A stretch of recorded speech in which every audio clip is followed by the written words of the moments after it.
একজন সাধারণ দালাল, যে কমিশনের বিনিময়ে মানুষের যে কোনো সমস্যার সমাধান করে দেয়। সাধারণ দালাল হলেও তার হাত অনেক উপরের মহল পর্যন্ত।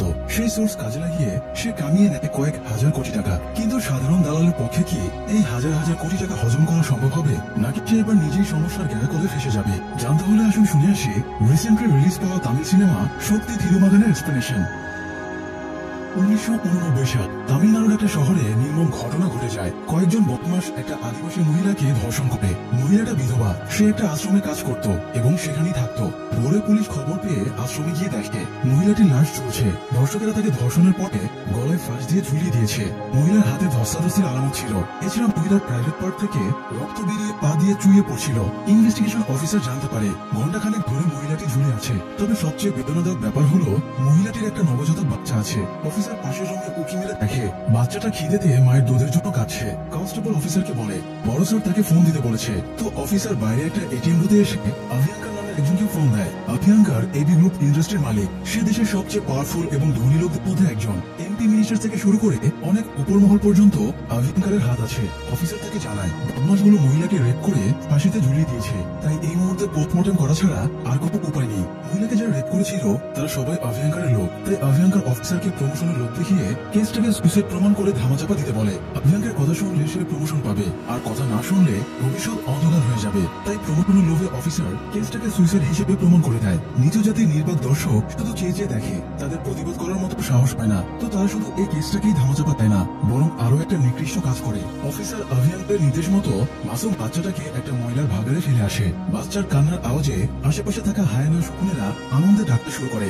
এদিকে মানুষ ট্রপি হায়ানা এবং শকুনেরাও মহা আনন্দে এই নিকৃষ্টতা উপভোগ করতে থাকে। যাই হোক, এরপরে প্রায় 36 বছর কেটে যায়। এখন 2025 সাল। দেশ এখন কর্পোরেট কেন্দ্রিক হয়ে গেছে। সবাই ছুটছে টাকার পেছনে। সব দিক থেকে দেশের আমূল পরিবর্তন হলেও শুধু একটা জিনিসে চেঞ্জ আসেনি, আর সেটা হলো গরিব নিচু জাতির ওপরে জুলুম করা। যেমন একটু আগে একজন লোক দুজন বৃদ্ধকে ঘাড় ধরে সচিবালয় থেকে বের করে দিল।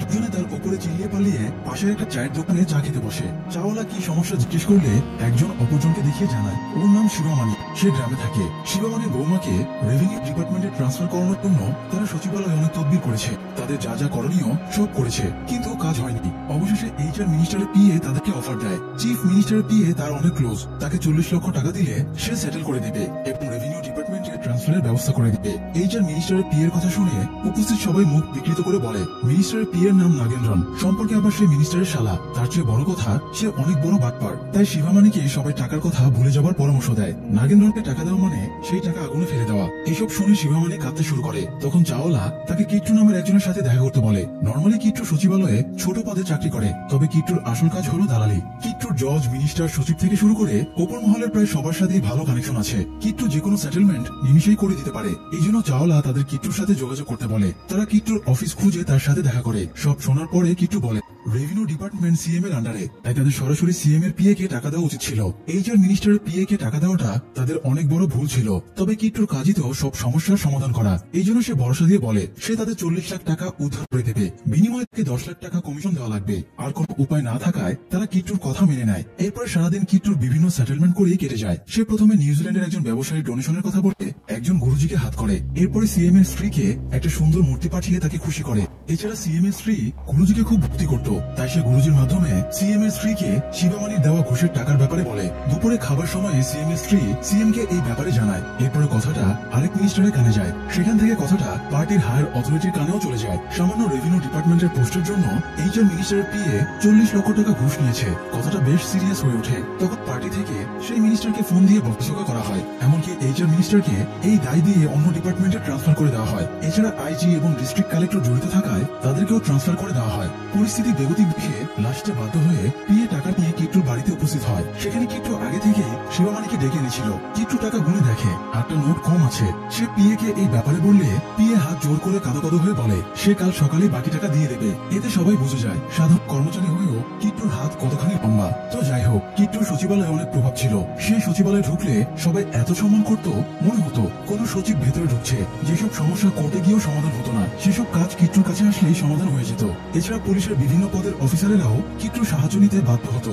যেমন একজন অফিসার সাইবার ক্রাইমে ট্রান্সফার নিতে চায়, এই জন্য সে কিট্টুকে এসে হাত করে। কিট্টু আইজির সাথে কথা বলে তাকে ট্রান্সফারের ব্যবস্থা করে দেয়। আবার কোন একজন রিটায়ার্ড জাজের কালো টাকা সাদা করতে হবে, কিট্টু নিমিশে সেটা করে দেয়। এভাবে কিট্টু সবার কাছে নিজের প্রভাব খাটাতে থাকে। তবে একটা জায়গায় এসে কিন্তু ধরা এবি গ্রুপ অফ ইন্ডাস্ট্রি মালিক মানে সেই বদমাশ আভিয়াঙ্কারের যে কোনো প্রয়োজনে সে পিয়নের মতো হুকুম মানে। কিট্টু নিজের কাজ নিয়ে ব্যস্ত ছিল। তখন আভিয়াঙ্কারের বউ তাকে ফোন দিয়ে বলে আজকে বাড়িতে পুজো আছে, অ্যারেঞ্জমেন্টের জন্য বড় একটা লিস্ট বানানো হয়েছে। কিট্টু এসে যেন সেগুলো সব অ্যারেঞ্জ করে দেয়। কিট্টু জানায় সে সময়ের আগে পৌঁছে যাবে। তো আভিয়াঙ্কারের বাড়িতে যাওয়ার আগে কিট্টু আরেকটা সেটেলমেন্টে যায়। কয়েকজন পুলিশ অফিসার একটা রিয়েল এস্টেট ডিল নিয়ে খুব ঝামেলা করছিল। যদিও পুলিশের সাথে আগে ডিল ফাইনাল হয়েছিল, তবুও তারা ঝামেলা করছিল। তাই কিট্টু সেখানে গিয়ে অফিসারকে কয়েকটা চড় থাপ্পড় মেরে দেয়। এরপরে আইজিকে দিয়ে ফোন করে ব্যাপারটা সেটেল করে দেয়। সাধারণ সচিবালয়ের কর্মচারীর হাতে মার খেয়ে অফিসারও প্রতিজ্ঞা করে সে এর প্রতিশোধ নেবেই। তো সন্ধ্যায় কিট্টু আভিয়াঙ্কারের বাড়িতে যায়। সে পুজোর জন্য সমস্ত প্রয়োজনীয় জিনিসপত্র নিয়ে আসে। এরপর সে আভিয়াঙ্কারের কাছে গিয়ে জানায় সব অ্যারেঞ্জমেন্ট ঠিকঠাক হয়েছে। আভিয়াঙ্কার তার উপরে বেশ খুশি হয়। রাতে আভিয়াঙ্কারের বেশ কয়েকজন বিজনেসম্যানের সাথে মিটিং ছিল। কিট্টু তাদেরকে ড্রিঙ্ক সার্ভ করে। আভিয়াঙ্কার কোন একটা নতুন প্রজেক্ট নিয়ে আলোচনা করছিল। কিট্টু ড্রিঙ্ক সার্ভ করার পরে আরো কিছুক্ষণ দাঁড়িয়ে তাদের আলোচনা শুনে নেয়। এরপর সে বেরিয়ে আসে। পরের দিন কিট্টু একটা কুটির শিল্পের জন্য লাইসেন্স নিতে যায়। কলোনির মহিলাদের একদমই উপার্জন নেই, তাই তাদেরকে স্বাবলম্বী করার জন্য কিট্টু একটা কুটির শিল্প প্রতিষ্ঠান বানায়, যাতে সেখানে কাজ করে তারা আয় উপার্জন করতে পারে। এরপরে সে সচিবালয় আসে। সচিবালয়ের সামনে বসে সে পত্রিকা পড়ছিল। তখন সে কয়েকজন মহিলাকে একজন স্টাফের সাথে ঝামেলা করতে দেখে। মহিলাদের মাঝে নীল শাড়ি পরা একজনকে দেখে তার মনে ধরে যায়। কিট্টু তার সহকারী মারানের দিকে ইশারা করলে কি সমস্যা দেখার জন্য মারান সেখানে যায়। মহিলাদের সাথে কথা বলে জানা যায় এরা ক্ষুদ্র ঋণের জন্য আবেদনপত্র জমা দিয়েছিল।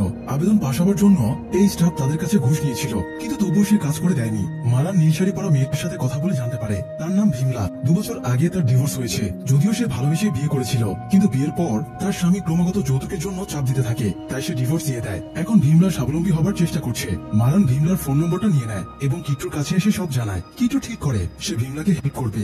যাই হোক, পরের দিন কিট্টুর কাছে খবর আসে তার পরিচিত এক লোকের ছেলে মারা গেছে। কিট্টু ছেলেটার বাড়িতে খোঁজ নিতে গিয়ে জানতে পারে ছেলেটা স্কুলে পড়ে। স্কুলের সুইমিং পুলে তার লাশটা পাওয়া গেছে। কর্তৃপক্ষ বলছে সে পানিতে ডুবে মারা গেছে। তবে ছেলেটার পরিবার দাবি করছে স্কুলের প্রিন্সিপাল ছেলেটাকে টর্চার করে মেরে ফেলেছে, তাই হত্যা ধামাচাপা দিতে তাকে সুইমিং পুলে ফেলে দিয়েছে। কিট্টু সহকারীর কাছে জানতে পারে স্কুলের প্রিন্সিপাল আভিয়াঙ্কারের শালা। প্রিন্সিপাল ছেলেটার সাথে যা অন্যায় করেছে তাতে অবশ্যই তার সাজা হওয়া উচিত, কিন্তু আইনি প্রসেসে কিট্টু তার কিছুই করতে পারবে না। এই জন্য সে অন্য প্ল্যান করে। প্রথমে সে নার্কোটিক্স ডিপার্টমেন্টের রবি রাজান নামের এক দুর্নীতিগ্রস্ত পুলিশ অফিসারের সাথে যোগাযোগ করে। সে রবি রাজানকে বলে এক্স এমএলএ ছেলে মার্ডার কেসে জেলে আছে, তার অপরাধটা নিজের মাথায় নিয়ে নেবে। আমার এরকম একজন ছেলেকে প্রয়োজন। তবে এই ক্ষেত্রে সবচেয়ে বেটার হয় কোন নেশাখোরকে পেলে। অনেক নেশাখোর আছে যারা নেশা করে লাইফ নষ্ট করে ফেলছে। এরকম একটা ছেলে আমার প্রয়োজন। ড্রাগের কেসে 7 বছরের জেল হয়, আবার খুনের কেসেও 7 বছরের জেল হয়। তাই এরকম একটা ছেলেকে এনে দিতে পারলে আপনাকে 15 লাখ টাকা দেব। টাকার অঙ্ক শুনে রবি রাজান রাজি হয়ে যায়। গতদিনই তারা 3 জন নেশাখোরকে ধরেছিল। তাদের ভেতরে একজনকে সে কিট্টুর হাতে তুলে দেয়। কিট্টু ছেলেটাকে বোঝায় তার লাইফ এমনিও শেষ, তাই সে যদি কিট্টুর কাজ করতে রাজি হয় তবে সে ছেলেটার পরিবারকে অনেক টাকা দেবে। এটা শুনে ছেলেটা রাজি হয়ে যায়। আসলে কিট্টু অফিসার রবি রাজানকে মিথ্যা বলেছিল।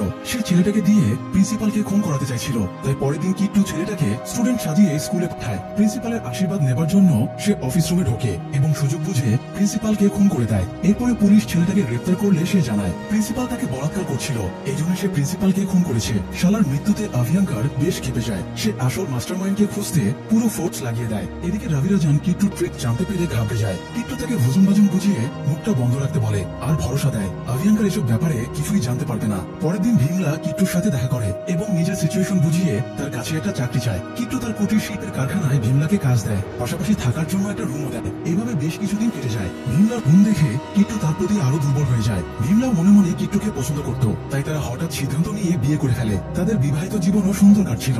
একদিন সকালে কিট্টু খেতে বসেছিল, তখন তার কাছে দিল্লি ম্যাডামের মানে ক্যাবিনেট মিনিস্টারের পিএ ভেঙ্কটমূর্তির ফোন আসে। সম্পর্কে সে দিল্লি ম্যাডামের ভাতিজাও হয়। ভেঙ্কটমূর্তি কিট্টুর সাথে আর্জেন্ট দেখা করতে চায়। কিট্টু দেখা করতে রাজি হলে ভেঙ্কটমূর্তি কিট্টুর বাড়িতে এসে দেখা করে। ভেঙ্কটমূর্তি জানায় দিল্লি ম্যাডাম তার আন্টি হয়, কিন্তু তার সাথে আজ পর্যন্ত সে একদিনও ভালো ব্যবহার করেনি। তার আন্টি দুনিয়ার সবার সাথে ভালো ব্যবহার করে, শুধু তাকেই তাচ্ছিল্য করে। এই বয়সেও তাকে দিয়ে বাড়ির সব কাজ করায়, এমনকি তাকে দিয়ে বাড়ির টয়লেট পর্যন্ত পরিষ্কার করায়। ভেঙ্কটমূর্তি নিজেও বৃদ্ধ হয়ে গেছে, তাই এই বয়সে এসেও এত অপমান অসম্মান সে সহ্য করতে পারছিল না। ভেঙ্কটমূর্তি কিট্টুকে বলে তার আন্টির নামে 300 একরের একটা জমি আছে, এটা সে জাপানিজ কোম্পানির কাছে বিক্রির প্ল্যান করছে। জাপানি কোম্পানি তাকে জমিটার জন্য 800 কোটি টাকা দিতে রাজি আছে। ভেঙ্কটমূর্তির ইচ্ছে ওই জমিটা যদি আন্টি কোনোভাবে তার নামে ট্রান্সফার করে দেয় বা তার কাছে বিক্রি করে, তাহলে সে বাকিটা জীবন সম্মানের সাথে কাটাতে পারবে। আর কাজটা করে দিলে সে কিট্টুকে 200 কোটি টাকা দেবে। কিট্টু বলে এটা সম্ভব না। জাপানিজ কোম্পানি যদি 800 কোটি টাকা দাম বলে থাকে, তাহলে দিল্লির ম্যাডাম তাদের কেন নিষেধ করবে? আর যদি সে জাপানিজ কোম্পানির কাছে বিক্রি না করে, তাহলে ওই জমি কেনার জন্য আভিয়াঙ্কার আছে। তাহলে ভেঙ্কটমূর্তির কাছে সে জমি কেনই বা বিক্রি করবে? ভেঙ্কটমূর্তি বলে আমি শুনেছি তুমি এক চুটকিতে আইজিকে পর্যন্ত ট্রান্সফার করে দিয়েছো, তাই তোমার কাছে এই কাজটা কোনো ব্যাপারই না। এটা শুধু টাকা বা সম্পত্তির ব্যাপার না, বরং আমার মান সম্মানের ব্যাপার। ভেঙ্কটমূর্তির কথায় কিট্টু একটু কনফিউশনে পড়ে যায়। কিট্টুকে তার সহকারী ডেকে বলে, ভাই এটা 200 কোটির ব্যাপার, আমরা যেভাবে হোক কাজটা করে ফেলবো, আপনি রাজি হয়ে যান। সহকারীর কথায় কিট্টু কাজটা করতে রাজি হয়ে যায়। যে এলাকায় জমিটা আছে, কিট্টুর সহকারী সেই এলাকার সমস্ত ডিটেলস বের করে দেয়। ওই এলাকায় একজন এক্স এমএলএ আছে, তার নাম সুদর্শন। সে দিল্লি ম্যাডামেরই পার্টির লোক। 27 বছর ধরে সে এই পার্টিতে রাজনীতি করছে। যতদিন ক্ষমতায় ছিল, এমএলএ সুদর্শন প্রচুর লুটেপুটে খেয়েছে। কাছের লোক বলতে তার একজন চাচাতো ভাই আছে, সেই সুদর্শনের সমস্ত কাজ সামলায়। তো কিট্টু এবার এই এক্স এমএলএ কে টার্গেট করে। সে পরের দিন স্ত্রীকে হানিমুনের কথা বলে এই এলাকায় চলে যায়। দিল্লি ম্যাডামের বিয়ের কাছের লোক শোনার পরে ওরা সবাই কিট্টুকে অনেক সমীহ করে। রাতে কিট্টু সুদর্শন সহ আরো অনেকের সাথে আড্ডায় বসে। তখন গল্পে গল্পে তারা জানায়, জাপানিজ একটা কোম্পানি দিল্লি ম্যাডামের জমি দেখতে এসেছিল, খুব শীঘ্রই সেটা বিক্রি হয়ে যাবে। তখন কিট্টু তার ট্রিক্স খাটায়। সে সুদর্শনকে বোঝায়, দিল্লি ম্যাডাম বিক্রি করবে, জাপানি কোম্পানি কিনবে, এখানে আপনার তো কোনো লাভ হলো না। যদি এখান থেকে কিছু টাকা কামাতে চায়, তাহলে কোর্টে পিটিশন দায়ের করেন। এমন পিটিশন দায়ের করবেন যাতে কোর্টে প্রমাণ হয় এই জমিগুলো বিক্রি করলে কৃষকের ক্ষতি হবে। সুদর্শন উপরে এমন ভান ধরে যেন সে কিট্টুর কথাকে গুরুত্ব দিচ্ছে না। কিন্তু পরের দিন সকাল হতে সে কোর্টে গিয়ে পিটিশন দায়ের করে দেয়। সে পিটিশনে উল্লেখ করে, এখানে প্রজেক্টের কাজ শুরু হলে কৃষকদের অনেক ক্ষতি হয়ে যাবে, তাদের কৃষি কাজ ব্যাহত হবে। পিটিশন দায়েরের পরে প্রেস এসেও সুদর্শনকে জিজ্ঞাসাবাদ করে, ফলে সেটা নিউজে প্রচার হয়ে যায়। এই নিউজটা দিল্লি ম্যাডামের কাছেও পৌঁছে যায়। সুদর্শন সারা জীবন দিল্লি ম্যাডামের গোলামি করেছে, অথচ আজ সে তারই বিরুদ্ধে যাচ্ছে। এটা দেখে দিল্লি ম্যাডাম হতবাক হয়ে যায়। এদিকে কিট্টু এবার সেকেন্ড ট্রিক্স খাটায়। সে সুদর্শনের ভাই কবিরকে হাত করে। সে কবিরকে বোঝায়, তোমাকে একটা গোপন কথা বলছি, এটা তুমি আর কাউকে বলবা না। উপর মহলে তোমার ভাইয়ের রেপুটেশন নষ্ট হয়ে গেছে, তাই তারা এখানে নতুন কাউকে প্রতিনিধি বানাতে চাইছে। আমি তাদের কাছে তোমার নামটা সাজেস্ট করেছি। নেক্সট টাইম তুমি এখানকার এমএলএ হবে, তাই কেউ যদি তোমাকে ফোন দিয়ে এই ব্যাপারে জিজ্ঞেস করে, তুমি হ্যাঁ বলে দেবে। কথাগুলো শুনে কবির খুশিতে গদগদ হয়ে যায় আর কিট্টুর ফাঁদে পা দিয়ে ফেলে। এরপরে কিট্টু চিফ সেক্রেটারিকে ফোন দিয়ে বলে, স্যার একটা গোপন নিউজ পেলাম, সুদর্শন পার্টি ছেড়ে দিচ্ছে, আপনি ওর ভাই কবিরের কাছে ফোন দিয়ে শিওর হয়ে নেন। তো চিফ সেক্রেটারি এবার কবিরকে ফোন দিয়ে জিজ্ঞেস করে, সুদর্শন পার্টি ছেড়ে দিচ্ছে কিনা। প্রশ্নের উত্তরে কবিরও বলে দেয়, সুদর্শন এরকমই চিন্তা ভাবনা করছে। এটা শুনে চিফ সেক্রেটারি সোজা দিল্লি ম্যাডামের কাছে যায় এবং ব্যাপারটা জানিয়ে দেয়। দিল্লি ম্যাডাম টেনশনে পড়ে যায়, তার গোলাম এখন তাকেই লাথি মারছে, তার মানে সে নিশ্চয়ই বড় কোনো প্ল্যান করছে। এদিকে কিট্টু আর কবির সুদর্শনের কান ভাঙানি দিয়ে বলে, পার্টি থেকে তাকে বের করে দেওয়া হচ্ছে। এটা শুনে সুদর্শনের মাথা খারাপ হয়ে যায়। কিট্টু সুদর্শনের রেগে থাকার পুরো সুযোগটা কাজে লাগায়। সে একজন মিনিস্টারকে ফোন দিয়ে সুদর্শনের সাথে কথা বলিয়ে দেয়। সুদর্শন যেহেতু রেগেছিল, তাই সে উঁচু গলায় মিনিস্টারের সাথে কথা বলে আর হুমকি দেয়, দিল্লি ম্যাডামের জমিতে জাপানি প্রজেক্ট হচ্ছে, সে এই প্রজেক্টে বাগড়া দেবে। সুদর্শনের সাথে কথা বলে এবার মিনিস্টারের মনে হয় সে হয়তো সত্যি পার্টি ছেড়ে দিচ্ছে এবং দিল্লি ম্যাডামের বদনাম করতে চাইছে। এই জন্য মিনিস্টার দিল্লি ম্যাডামকে ফোন করে ব্যাপারটা জানায়। তারপরে কিট্টু থার্ড ট্রিক্স কাজে লাগায়। সে গুন্ডা দিয়ে সুদর্শনকে খুন করিয়ে দেয়। এতে সব সন্দেহ চলে যায় দিল্লি ম্যাডামের দিকে। সবাই ধারণা করে দিল্লি ম্যাডামের জমি বিক্রিতে ঝামেলা করাতে সে সুদর্শনকে মেরে ফেলেছে। দিল্লি ম্যাডাম এবার সব দিক থেকে বেকায়দায় পড়ে যায়। তাই সে পরামর্শ নেবার জন্য আভিয়াঙ্কাকে ফোন করে। আভিয়াঙ্কার বলে, এই মুহূর্তে দিল্লি ম্যাডামের নামে জমিটা রাখা রিস্ক হয়ে যাবে। যেহেতু জমিটাকে নিয়ে এত কন্ট্রোভার্সি, তাই জমিটা দিল্লি ম্যাডামের নামে থাকলে তার অনেক রেপুটেশন নষ্ট হবে। এই জন্য আভিয়াঙ্কার জমিটা অন্য কারো নামে ট্রান্সফার করতে পরামর্শ দেয়। দিল্লি ম্যাডাম জমিটা আভিয়াঙ্কার নামে ট্রান্সফার করতে চায়, কিন্তু যেভাবে মিডিয়ায় জমির ব্যাপারটা নিয়ে কাটাছেড়া চলছে, তাতে আভিয়াঙ্কার এই ঝামেলায় ইনভলভ হতে চাইছিল না। আবার কোনো এমপি বা মন্ত্রীও জমিটা এই মুহূর্তে নেবে না। তাই আভিয়াঙ্কা জমিটা ভেঙ্কটমূর্তির নামে ট্রান্সফার করে দিতে বলে। যেহেতু ভেঙ্কটমূর্তি দিল্লি ম্যাডামের অনুগত, তাই আপাতত তার নামে জমিটা ট্রান্সফার করে দিয়ে পরবর্তীতে আবার নিজের নামে ব্যাক করে নিয়ে নেবে। তো এরপরে দিল্লি ম্যাডাম ভেঙ্কটমূর্তিকে ফোন করে জানায় নেক্সট দিনে তার নামে জমি ট্রান্সফার করা হবে। কথাটা শুনে ভেঙ্কটমূর্তির আনন্দ আর ধরে কে। এত কঠিন কাজটা কিট্টু জাস্ট 2 দিনে করে ফেললো। যাই হোক, কাজ হয়ে যাবার পরে ভেঙ্কটমূর্তি কিট্টুকে ডিল মোতাবেক 200 কোটি টাকা দিয়ে দেয়। কিন্তু এদিকে লাস্ট কয়েকদিনে ঘটা ঘটনাগুলো দিল্লি ম্যাডাম কিছুতেই হজম করতে পারছিল না।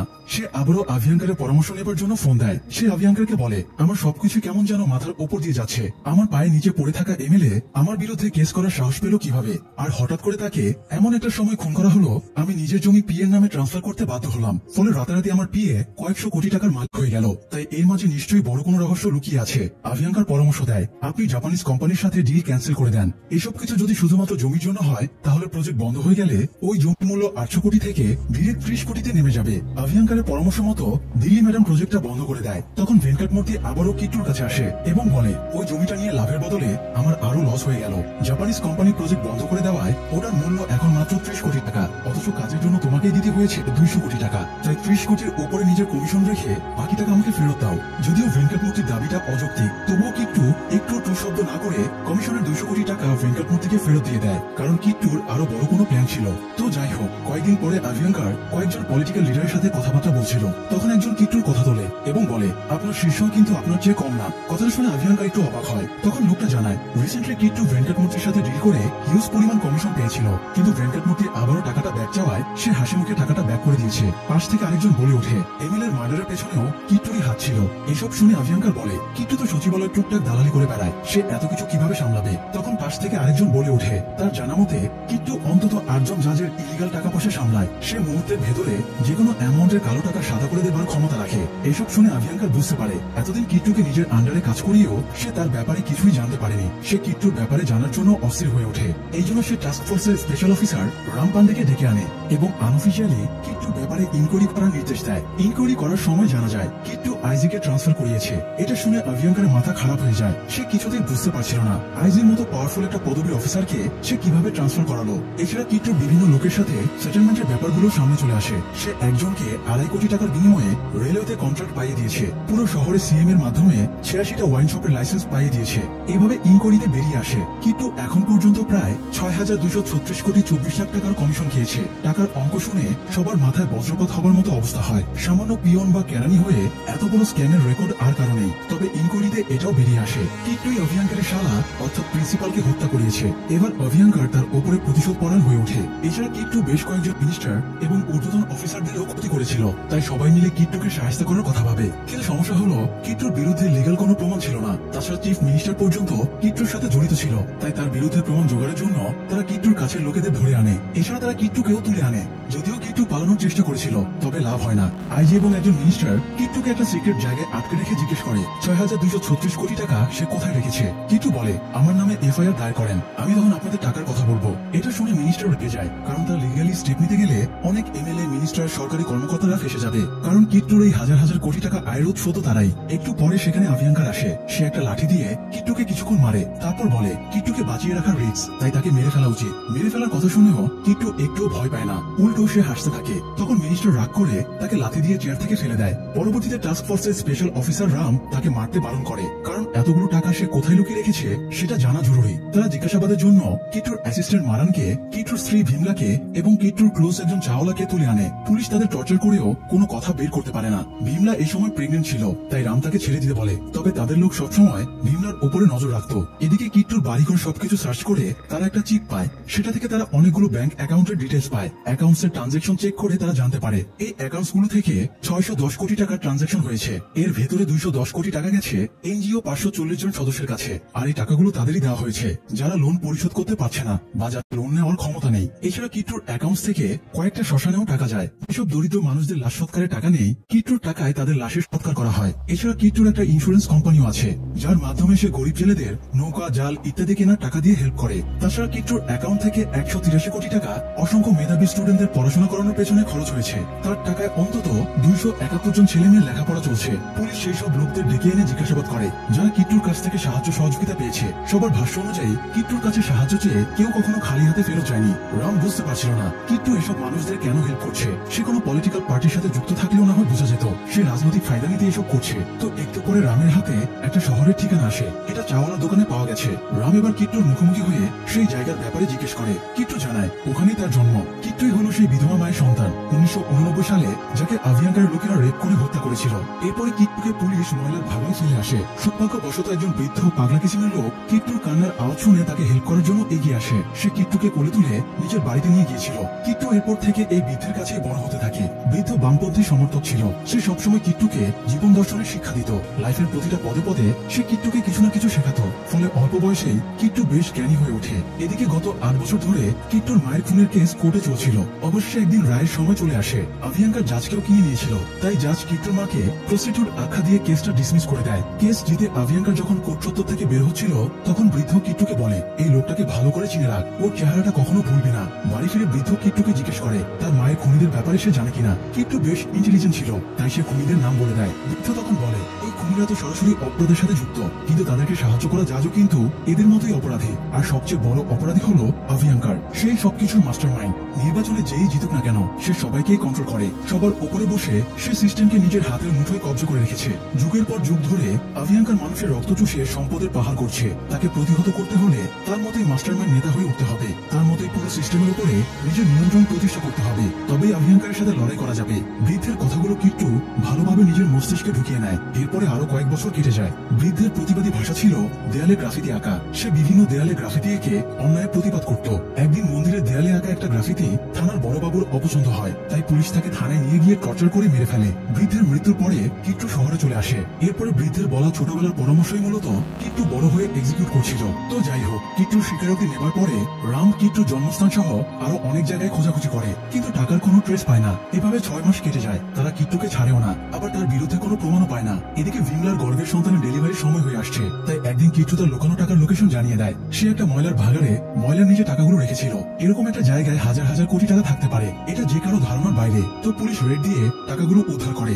সেখান থেকে 5,387 কোটি টাকা এবং অনেকগুলো সোনার বার উদ্ধার হয়। কথা ছিল টাকার লোকেশন জানিয়ে দিলে কিট্টুকে ছেড়ে দেওয়া হবে, কিন্তু আভিয়াঙ্কার তাকে ছাড়তে নিষেধ করে। কিট্টুকে ছাড়ার বদলে তারা ওকে প্রচুর মারধর করে। এরপরে ওর নামে 167টা কেস ফাইল করে দেয়। ফলে দিনের পর দিন সে কোর্টে চক্কর কাটতে থাকে। অনেক হেনস্থার পরে অবশেষে সে এবং তার অ্যাসিস্ট্যান্ট মারান জামিন পায়, কিন্তু জামিন পাবার পরেও প্রত্যেকটা দিন তাদের বিভিন্ন কোর্টে হাজিরা দিতে যাওয়া লাগতো। এভাবে চলতে চলতে মারান একদিন ফ্রাস্ট্রেটেড হয়ে যায়। সে আর এসব ধকল সামলাতে পারছিল না। সে কাঁদতে কাঁদতে কিট্টুকে বলে তারা ভুল করেছে, তবে কিট্টু কথাটা মানতে নারাজ। তার আইডিওলজি থেকে সে যা করেছে একদম ঠিক করেছে। কিট্টু বলে তারা যদি পড়াশোনা করে সরকারি বড় কর্মকর্তা হতো কিংবা জজ ব্যারিস্টার হতো তাহলে আভিয়াঙ্কারের পা চাটা লাগতো, না হলে তারা এই সমাজে টিকতে পারতো না। আভিয়াঙ্কার এবং তার পোষা রাজনীতিবিদেরা দেশের এত টাকা আত্মসাৎ করেছে যে হতদরিদ্র মা সন্তানের দুধের টাকা জোগাড় করতে পারে না, হতদরিদ্র বাবা ছেলে মেয়েদের মুখে দুবেলা দুমুঠো খাবার তুলে দিতে পারে না। দুর্নীতির কারণে এদেশের পেট্রোলের দাম অন্য যে কোনো দেশের তুলনায় বেশি। গরিব রোগীদের সরকারি হাসপাতালে চিকিৎসা নেই, তাদেরকে জোরপূর্বক প্রাইভেট হাসপাতালে পাঠিয়ে দেওয়া হয়।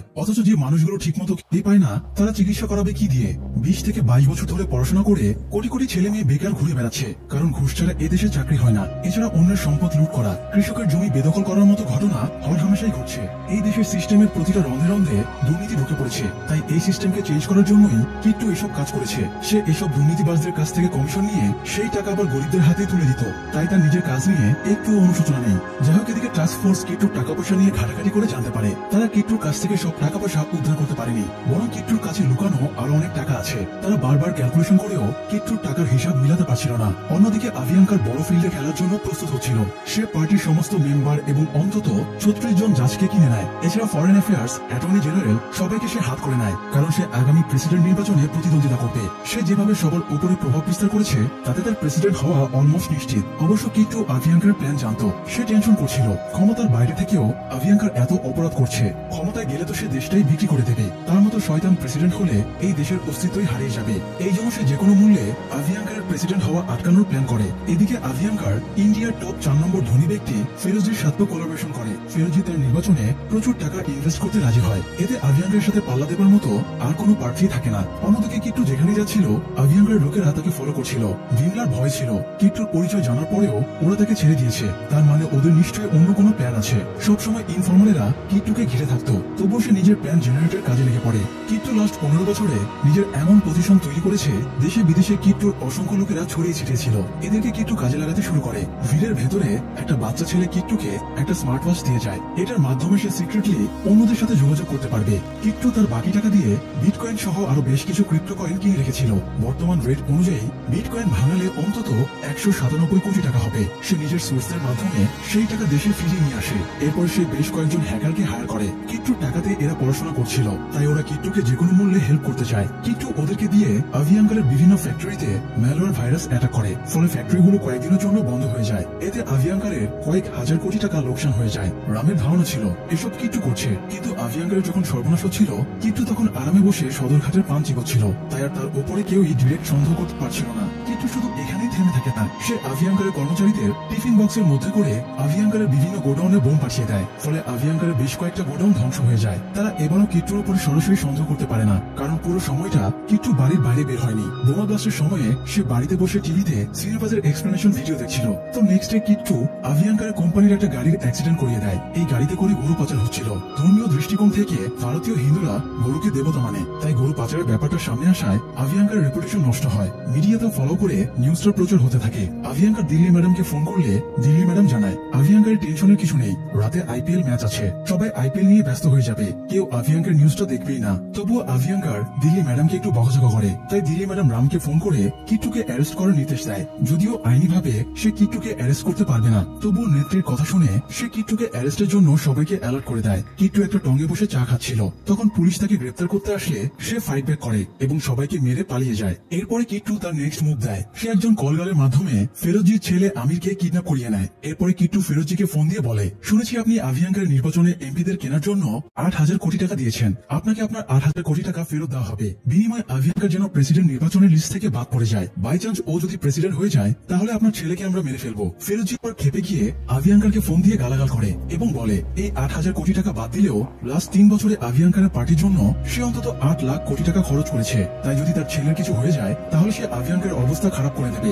আভিয়াঙ্কারের সাথে কেউ কখনো এই ভাষায় কথা বলেনি, তাই সে এতটাই বিস্মিত হয়ে যায় যে কোনো কথাই বলতে পারে না। ফোন কাটতেই পুলিশের সার্ভারে কিট্টু ফোন করে। রাম কিট্টুকে অফার দেয়, সে যদি ফেরোজির ছেলেকে ফিরিয়ে দেয় তাহলে 8,000 কোটি টাকা কিট্টুর অ্যাকাউন্টে ট্রান্সফার করে দেওয়া হবে, পাশাপাশি তার পছন্দ মতো দেশে সেফ এক্সিট দেওয়া হবে। কিট্টু রামকে তাচ্ছিল্য করে বলে, একজন ধনী ব্যক্তির ছেলেকে উদ্ধারের জন্য তুমি পুরো প্রশাসন এবং ডিফেন্স মিনিস্ট্রিকে কাজে লাগিয়ে দিয়েছ, 8,000 কোটি টাকার ডিল অফার দিচ্ছ, অথচ এর সামান্য যদি তুমি সাধারণ মানুষদের জন্য করতে তাহলে দেশটা বদলে যেত। তুমি যে মানুষটার হয়ে কাজ করছো ভেবে দেখো সেটা সঠিক করছো না ভুল করছো। এই বলে কিট্টু ফোন কেটে দেয়। তারপরে কিট্টু তার নেক্সট মুভের জন্য রেডি হয়। সে তার হ্যাকারকে দিয়ে দেশের সমস্ত টিভি চ্যানেলের কন্ট্রোল নিয়ে নেয় এবং নিজের ভাষণ টেলিকাস্ট করে। সে 213 জিবি ডেটা ফাইল পুরো দেশের মানুষের সাথে শেয়ার করে। এর ভেতরে 18,000 পৃষ্ঠার পিডিএফ ফাইলও আছে। কিট্টু লাস্ট 12 বছর দালালি করে যত ইনফরমেশন জোগাড় করেছে, যতজনের সাথে লেনদেন করেছে, সমস্ত ইনফরমেশন এতে দেওয়া ছিল। এছাড়া সে দুর্নীতিবাজদের সমস্ত দুর্নীতির কথাও প্রমাণ সহ এই ফাইলে উল্লেখ করেছে। সে এই ফাইলের অ্যাক্সেস সবাইকে দিয়ে দেয়। পাশাপাশি সে ভাষণ দিয়ে সবার কাছে দেশের সিস্টেমের ভুলগুলো ধরিয়ে দেয়। এছাড়া সে আভিয়াঙ্কারের মুখোশও খুলে দেয়। কিট্টুর টেলিকাস্টের পরে রাজনৈতিক নেতারা জরুরি মিটিং এ বসে আর পার্টির ইমেজ বাঁচানোর জন্য তারা আভিয়াঙ্কারকে নির্বাচনী প্রেসিডেন্ট পদ থেকে সরিয়ে দেয়। এদিকে টাস্ক ফোর্সের টিম কিট্টুর লোকেশন ট্র্যাক করে ফেলে। কিট্টু এমন একটা জায়গায় আছে যেটা দ্বিতীয় বিশ্বযুদ্ধের সময়ে মিলিটারি বেস ছিল।